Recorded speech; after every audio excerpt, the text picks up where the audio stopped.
Hi all, dear students. We have seen Sudoku 4 by 4.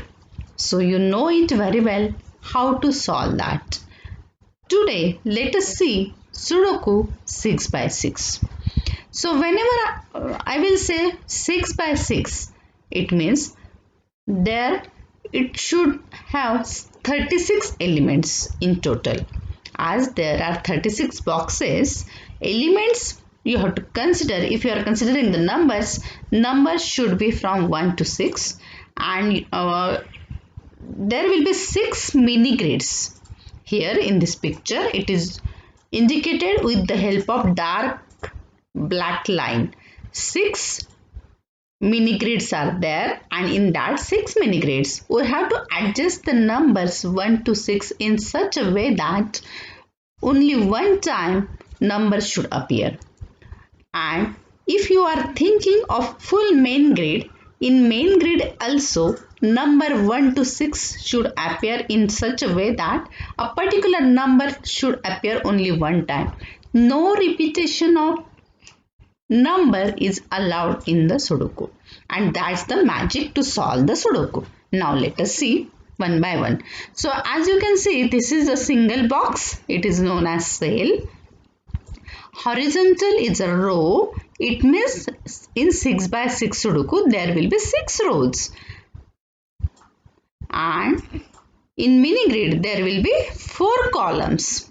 So vertical is a column, whereas horizontal is a row, and single box is known as cell, and here 6 mini grids are there. This is first mini grid, second mini grid, third mini grid, fourth mini grid, fifth mini grid, and sixth mini grid. So whenever you will start solving Sudoku, you will solve the Sudoku mini grid by mini grid. So when you start, just observe the elements of the mini grid where maximum elements are given. Wherever maximum elements are there, from that mini grid you can start the solving. Just consider this is the middle mini grid which has maximum element. So we can consider that to solve it. So as you can see, 3, 2, 1, 4 are given, already given elements, and 6 is the new element which we have filled the value. Because the maximum value, if it is given in the particular mini grid, then that particular mini grid it is easy to solve the Sudoku. Now here as you can see, only one element is missing, and that is 5. So you will write 5 in its proper place. Now first mini grid is over. Let us concentrate on the second mini grid, which is just right to that first mini grid. So as you can see, here also 1, 3, 4 and 6, these elements are given, and only 2 values in 2 boxes we have to fill. And if you will observe the picture, whatever the values are given in the row, only particular element is missing, that you have to fill. So first, if we consider the values 3, 2, 6, 4 and 1, so clearly you can see here 5 is missing, and in second row 2 is missing. So we can fill that with the help of given particular required value. Now both the mini grids are over. So let us concentrate on first mini grid, which is just given above the. So as you can consider here, what you have to find out the locking cell. What is the concept of locking cell? Locking cell की concept ये है कि you have to find out a particular location for a particular element such that it exists only one cell where you can write that value. For example, if first mini grid, you can consider where I am moving the arrow there, if you will observe that particular 6, this cell is the locking cell, or this particular cell is the locking cell for value 6. Why? Because if you observe this column, in that column 6 is already coming, and in second row 6 is coming. So in full second row you can't write 6, whereas in third column also you can't write 6. So only one cell is remaining where you can write 6, and this type of cell is known as locking cell. If that concept is clear, then we will move to the next mini grid. So here, as you can observe, rest of the value we can't decide what to write. If this is the situation, then you can move ahead to the next grid. Here also, you can find a particular locking cell's value. So if you will observe 1, if you want to write 1 in this mini grid, then there will be multiple cells you will find, and you will get confused where to write. So just leave that one.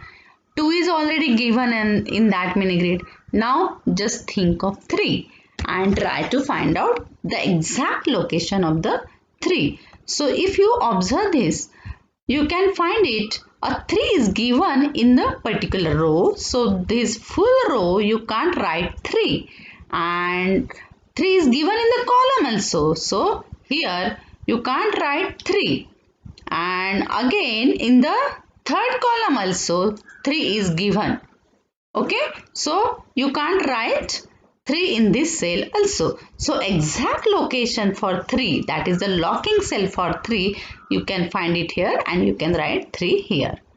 After that, next element can be 1, after that 4, and remaining value is 5. So you can solve it by